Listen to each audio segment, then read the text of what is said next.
You talk in this book about the two scripts idea, two sort of thoughts on masculinity that are prevalent in the world today. One of them you think is a good one, and one of them has a tendency to be much more negative. Do you want to just unpack those for us a little bit? Yeah, so this came out of a sociological study, and I ended up putting it at the front of the book. I'll give you some background to that, which is not in the book. While it was in the manuscript form, I teach classes on the manuscript. I lead reading groups on the manuscript. I try to get lots of feedback to rub off the rough edges. And when they would tell family and friends about it, invariably the first question was, whose side is she on? With that tone, right? Whose side is she on? Right. And the second question was always, and why is a woman writing a book on masculinity anyway? So men tended to assume, if you're a woman writing a book on the subject, you're some kind of a male-bashing feminist. Right. And more progressive types tended to assume that I was an angry, defensive culture warrior. Right, and so I had to rewrite that first chapter multiple times to sort of overcome that initial hostility or suspicion. And I did it with this study. It helped a lot. A sociologist gets invited to speak all around the world. And, he's not a Christian. But he came up with this clever experiment where he would ask young men two questions. He would say, what does it mean to be a good man? If you're at a funeral and in the eulogy somebody says he was a good man, what does that mean? And the sociologist said all around the globe, men had no trouble answering that. They would immediately start saying things like duty, honor, integrity, sacrifice, do the right thing, stand up for the little guy, be a provider, be a protector, be responsible. And the sociologist would ask them, where'd you get that? And they'd say, I don't know, it's just in the air we breathe. Or if they were in a culture with a Christian background, they would sometimes say, it's part of our Judeo-Christian heritage.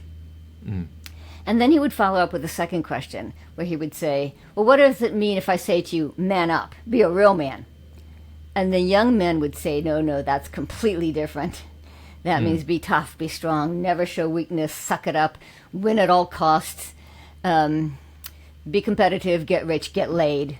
I'm using their language. Sure. And so the sociologist concluded that young men everywhere around the globe tend to have an inbuilt, innate, inherent, universal understanding of what it means to be a good man. And I thought this was incredibly encouraging. That men are made in God's image, and they do understand what it means that their unique masculine strengths are not given them to just get whatever they want, but to protect, provide for the people that they love.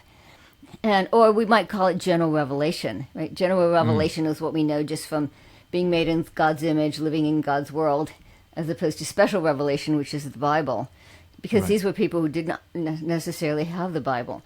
So, on the other hand, of course, they are feeling cultural pressure to be the quote-unquote real man, which does, as you said, sometimes include traits that are more toxic, or at least if disconnected from a moral ideal, it can slide into being entitlement, control, dominance, and so on.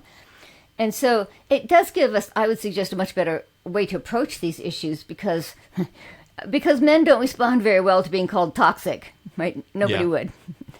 Right. But can we tap into that innate, inherent knowledge that they have of the good man? Can we support it and affirm it and encourage it? And that would give us a much more positive approach to these issues.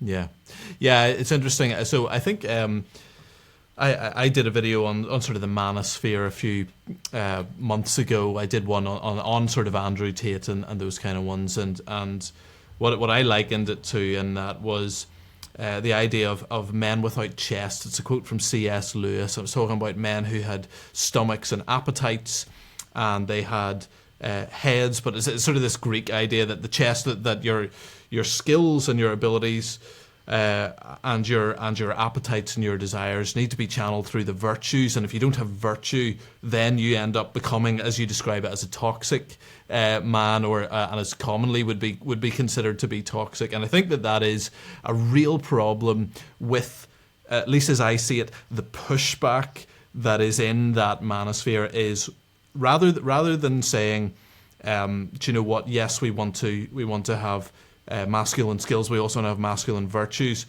They're just saying, no, we're done with being told we can do anything wrong. We're going to pursue that, pursue our appetites and pursue skills without that. And I think that's very helpful. I think to think about being a good man and not just manning up. I think it's something that really is an impactful thought. And it's very interesting that it's something that's a universal around the globe. That's inbuilt into them.